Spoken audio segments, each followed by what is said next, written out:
All right, welcome back to the Fallon and Real Life podcast. I'm Tyler. And I'm Fallon. Yes, you are. Before we get started, make sure you hit that like and subscribe button wherever you're listening to this, and follow your boys at Fallon IRL on TikTok and Instagram, and email your comments, questions, and concerns, of course, to fallonirlpod@gmail.com. So, we were just talking about, is the earth flat? Yes, it is. Is the earth flat, Fallon? Do you think it's just a bit? Do you think people are just like trolling? This is like the birds aren't real. Have you heard the birds aren't real thing? That was like an actual troll job. This guy, I listened to a podcast and it was like one dude basically that started it, and he just like showed up to like a rally or something. Yeah. And was wearing a birds aren't real shirt, and it started this whole thing where people actually thought he was real. And he went on, did you see the video? He went on like CNN or CNBC or something like that, and they were interviewing him, and he was just doing this whole bit, and he goes, "Oh my god, I'm so nervous, I'm throwing," and like throws up. It was fake, obviously. Yes, but it was really funny. Isn't it sad though that all of this fake, just craziness gets people's attention? Mm-hmm. You know, saying the Earth is flat. Well, that's crazy, but hey, someone believes it. I hate that. Negative. There's no birds. Come on. Yeah, that birds aren't real, and that all the dead ones are just the ones that they want us to find. Conspiracy theories are insane right now, and it's kind of sad to think. This is my grounding. I just go outside every morning. I listen to the birds. The sun is shining. You stare right at it, yep, so you know the Earth isn't flat. That's exactly. And you know, and I'm just reminding myself that, hey, okay, we have another opportunity. We're all okay. And to me, that's most important. Because you turn on that TV or turn on the radio and you listen to this garbage, you know, it really messes, it just fucks with your brain sometimes. And I hate that because there are people that just do not need another negative announcement in their life. You know what I mean? Yeah. They don't want to hear that the world is flat, the earth is flat. You know, come on. Hopefully they understand that that's not true. But they don't need to hear about the world's coming to an end, all these terrible things that people say. To me, that's just, it's frustrating. So yeah, I enjoy knowing that when I go outside, it's another day, another opportunity, put on some reggae and cruise into the day. What do I want to ask you today, unless you have anything off the top that you want to get out of the way, besides you're leaning towards being a flat earther? I can hear it in your voice. There's no way. Mm-hmm. There's no way. I have, no. Did you watch the HBO documentary Into the Storm? It's the one about QAnon. No. It's pretty wacky. Yeah. Basically, it's just like, it's insane. Like, it doesn't make any sense how people believe this shit and like all this deep state. You know, Hillary Clinton eats babies out of like a pizza and drinks adrenochrome and like all this wacky shit. I try to stay away from the rabbit holes, even though I love to peek in them.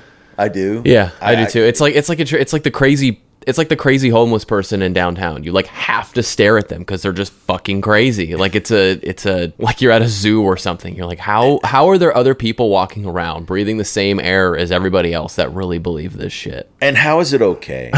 How is it? You know, it makes me angry when I see that person on the corner that's screaming at the top of their lungs and they're tweaking and there's nothing being done. It's hard to help these people. I understand that. Uh-huh. We've all identified it. This homeless issue is out of control. It's a hard problem to solve. Yeah, yeah, it's a very hard problem to solve, and it makes me sad because there's people that are homeless because of circumstances, and damn it all, we need to put resources in place right now to give them support because in many ways all they need is just one step up. They just need a little bit of help to get back on their feet. And there's many programs out there, but unfortunately they're all underfunded, or there's a waiting list, or they're waiting for funds to come in. I've got a group up, a VA group that I work with that, their funding is scheduled for August.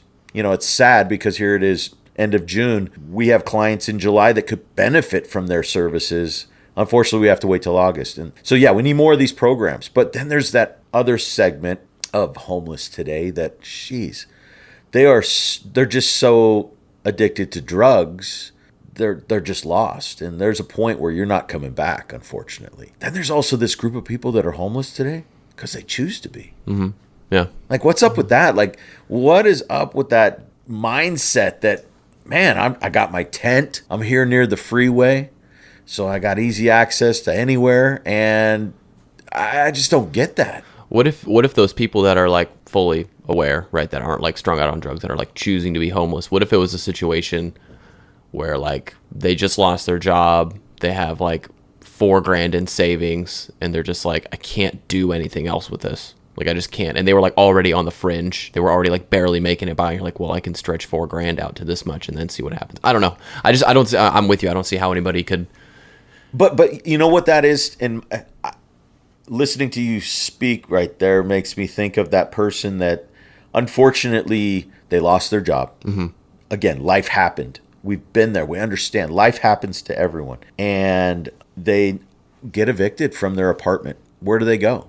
They don't have family. They don't have friends. They don't have any money for a hotel, or they do, but that's going to go really fast. Yeah. You know what I mean? It's like, where do you go? And that goes right back to the point that I made initially, is that we need more resources. We need more channels that are easy for individuals to access, because a lot of times I think it's embarrassment as well. You know, pride. Pride gets in the way sometimes when you are in a bad situation and you can't move yourself to ask for help.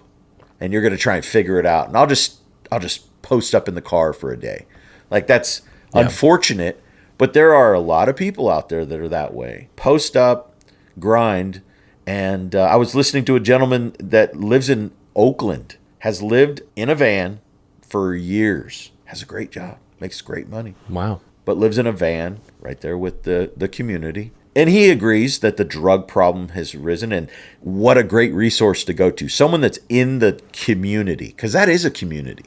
I hate to say it. It's a bad community, but it is a community. And they too need to find a way to unite, not only to clean up the nastiness, but to figure out direction, because that's it. You've got those that are there because of circumstances. You've got others that are there because of unfortunate habits and addictions. And then, you know, there's this void as well. Is there, I guess, how do you rehabilitate the homeless people that are, feels like there's a spectrum, right? There's like the like super strung out on drugs, all this other stuff. And then there seems like there's like this other kind of spectrum of homeless. Like it varies. Well, we see it. It's not a... Well, how do you feel? Like, question for you. When you drive downtown and you see the homeless camps or individuals, how does that make you feel when you see them, knowing that that's not normal? Just a few years ago, that wasn't normal. No. Today, it's becoming normal in cities, and that's a problem. How do you feel about that? I feel sad. Okay. But there's another part of me that's like, or we all get dealt a hand of cards. Yep. And maybe they haven't had the best hand dealt to them. I can acknowledge that. But there have certainly been choices that have been made where now they're in that spot. I'm not saying it's like a you deserve this kind of thing. Yeah. I'm not saying that. But like, there's consequences for your actions. I don't know how you solve it. This is I don't know. Like, I'm reading, this was last year. California will spend a record $4.8 billion over 2 years to alleviate homelessness after legislators Thursday unanimously passed key deals, blah, blah, blah. $4.8 billion? You're telling me you can't solve a problem with almost $5 billion? Yeah. That's what I don't get, and this is where, because I don't want to get too deep in the weeds on like the politicians type shit. Yeah, exactly. That's too much money to go to a problem and have it not get fixed. I'm sorry, it is. Like, it's not like these homeless people are asking for like health care and like a 401k. Right. I mean, it's $4 billion too much. Exactly. $4 billion. Yeah. Because with $1 billion, there is a solution, and it starts with creating that community that is engulfed within. Right now, you've got $5 billion of California legislation being wasted, dollars today, by people that think they understand the homeless problem, but they don't.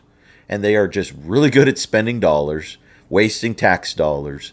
And it's unfortunate. Like I said, I don't want to get into the political side of it. Yeah, me either. But I think it's important because that's whose job it is to do it. That is exactly it. And it's our job to vote. It is our job to vote because what we see right now isn't working. The only way we can change that is to vote, stand up, or do something about it. Shit, we need to do something about it. Because if there's $5 billion on the table and there are not enough solutions, right back to my first point, is that the resources that need to be available have to be accessible, easily accessible, but most of all, action. Meaning, you can do something with this immediately because that's the biggest problem, why they give up. You know, they've been dealt that card of hand, Okay, that hand that they've been dealt, unfortunately, has a lot of cards that are, wait here. Sorry, we can't help you. Give us another month. They don't have a month. You know, they need it today, right now. You need action, things that can happen immediately, especially for families, you know, mothers with children. They're, you know, it breaks my heart when I see that. Yeah. So, yeah, there needs to be an action item today. Not we're going to think about this. It's $5 billion wasted. It's hard because how do you rehabilitate these people? Like, honestly, if you're going to what is solving the problem? Is it getting them off the streets? Is it they could stay on the streets and they don't live in tents? Is it that they all live in this big, like, fucking parking garage type thing and they don't bug anybody else and they're still homeless? Is it some sort of, like, lottery system where, like, you've been selected for a job? You're going to have a job for 2 weeks. If you can keep this job, we will pay you this amount of money and we'll pay for your housing for this month until you get back on your feet. Like, is it that? Is it like trying to rehabilitate them back into society? And if you don't, but okay, let's say if you can't keep a job, you can't show up on time to this job, then what? You're back to being homeless. It's like, how do you solve that problem? Well, it's a vicious cycle, unfortunately. And again, majority of those that are in the homeless community today are there because of a habit problem. Yeah. They're addicted to drugs. It's going to be really hard to get that heroin addict to show up to work. I don't think all of them are addicted to drugs. No, not at all. I think it's a huge spectrum. But I think you have to account for the people. The likelihood of someone that becomes homeless. I'm an 18-year-old, you know, that's just been told I have to move out of my parents' house. Figure it out. There's a lot of unfortunate scenarios where that happens. You can't live here anymore. I don't care where you go. Find a friend, find a couch, figure it out, get in your car. That's sad, but it's reality. They're the ones that then get introduced to this world, this community that unfortunately festers with drugs and alcohol and abuse and all of the above. And now they become addicts and they get turned out in this cycle that is just a vicious cycle. You know, when you talk about, you know, where do we put all of these people? You know, you think about, unfortunately, camps. You know, that to me seems to be the direction this needs to go. Almost like a prison, but like not a prison. Yeah. Just like give them a sense of purpose and belonging and like food and shelter and have them make something or build something or clean up trash, like something where it gives them a purpose. They get some sort of monetary kickback where then they can have some sort of savings account. And then obviously the ones that like are on drugs, like I don't know what you do with that, or like that can't keep the steady thing. But yeah, but think of that. Not one of them well, some of them might have bank accounts, but realistically, the things that you're describing, that's the mental breakdown right there, is that they don't want a bank account.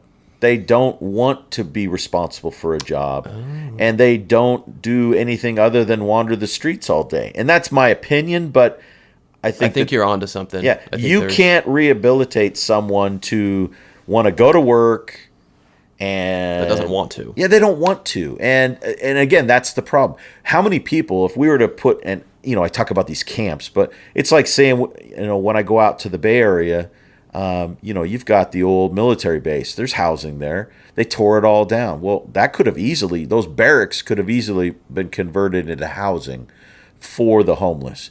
But there's nothing around that vicinity. You know what I mean? Like, you can't take people that are dependent on certain services, put them out in the middle of nowhere, even if there's food and water and shelter. They're not going to want to be there. They're all going to want to leave. And it's a problem that, you know, $5 billion is a lot of money, and not being able to come up with a solution for that kind of money is insane. But this problem truly is one that has to be fixed within, not from without, from the outside. We can't fix this from the outside because we can't relate to them. We will not be able to relate to a homeless person. We can feel bad. Like there's people that stand out there with signs that actually have homes. They just hustle the streets. There's people that literally are assigned corners to collect change and money, and then they all congregate back together. But again, that's a community really that is based on the streets. So I don't know. Like I said, Ty, I don't have the answer. I would love to be able to help people that are in those situations, but how much help can you? You can give them food, you can give them change. Yeah. But like I said, it's deeper than that. They've lived this way for so long. But some of them are so young though. Oh, some of them are. I mean, we even like out at my work, we got a decent amount of homeless people that sleep in the back or that are roaming around digging through the trash. Like, and it's not even a bad area. And for the most part, they're harmless. But it's definitely like, wow, there's some homeless person with like their shanty town on a fucking shopping cart and a bike and a dog, like just walking through the parking lot in Roseville. It's like, and this isn't even bad. You go to even downtown Sacramento. I mean, and God forbid you go to San Francisco. Like that's the worst of it. But that's the extreme. And it's all relative to numbers. Mm-hmm. You look at the homeless problem in Roseville, you get a few. Mm-hmm. There's probably a larger number of homeless in Roseville than what we would even think of. Yeah. That number then grows when you go to Sacramento, obviously larger metropolitan area, but it explodes once you get out to the Bay, Oakland, San Jose, San Francisco. It's such a much larger scale. That's what you see it in Portland, Seattle, LA. I mean, again, these are communities. We were talking thousands of people that are living a certain way. And they, in most cases, don't want to change. If they really wanted to change it, again, don't you think they would? The homeless people? Yeah. They wanted to change themselves? If they were like, listen, someone came and knocked on my tent and told me, hey, I'm a resource center here in the community. I have a house for you right now. Gather your things, and we're going to go ahead and put you in this home. But we needed to review this list of things that you have to do. This is where it all changes because there's requirements. Can't use drugs, can't do this, can't do that, all of the above that are on this list that they agree to. If they don't agree to these, then they have to leave. Most will say no to that. I'd rather stay here. Why? Why is that's the root of it, right? Just there. like anything, you're not going to wipe it out 100%. If you could cut down on it, I don't know. If you have 100 homeless people, it's not crazy to me to think that at minimum 30 of them would be willing to like get a job, do something like that. You cut down homeless 30%. That's better than it was. Even if you cut it down 20%. It's not insane to think that 20 out of 100 homeless people would be a viable option person to get back into society. I don't think that's crazy. So let's talk about entering them back into society though, because there's a huge opportunity here, especially when there's $5 billion on the table available as resources. Out of those resources, many of those dollars go to hotels, housing authority, different programs, even private owners that have properties that allow the homeless to live in these residences. A lot of times you have to, rent to others as well in these communities, but that's the problem. When you bring someone that's been on the streets for that long and they're now in their little one-bedroom or studio apartment, what do you think that does to that apartment itself or that community itself? It changes it. It does. Yeah, I'm not saying put them in like, the fucking downtown commons in Rockland. Right. I'm saying have a specific building. No, or something. Absolutely. I think about it all the time. And those exist, obviously they do. Well, even some of my manufacturers that I work with, they have one bedroom, little, home studios that they manufacture that we could easily, with the appropriate land space, create these communities. And I think about it all the time because we house these emancipated teens in a property up there in Placerville. And they're just little studio apartments, but they're standalones, just these little modulars.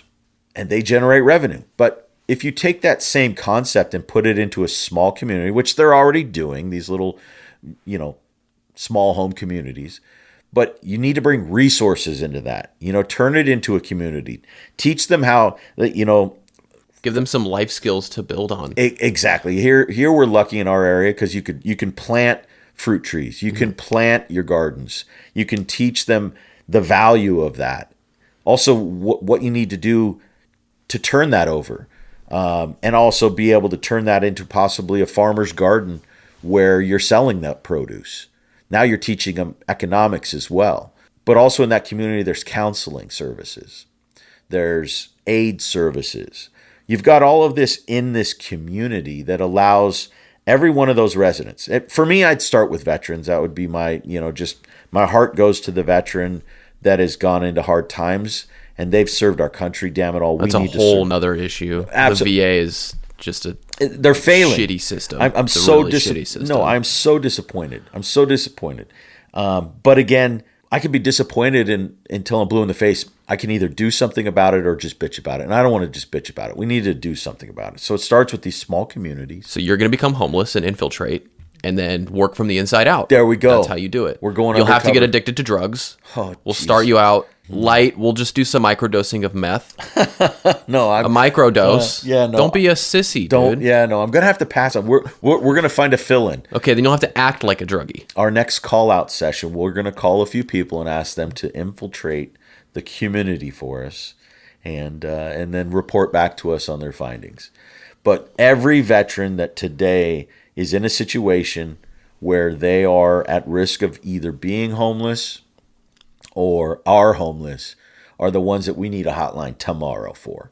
They need a support line immediately. Yeah. And they say they have them, but I'm not seeing it act. We just put a veteran in one of the rentals, and literally this program paid first and deposit and will support any other additional rent if it's ever needed.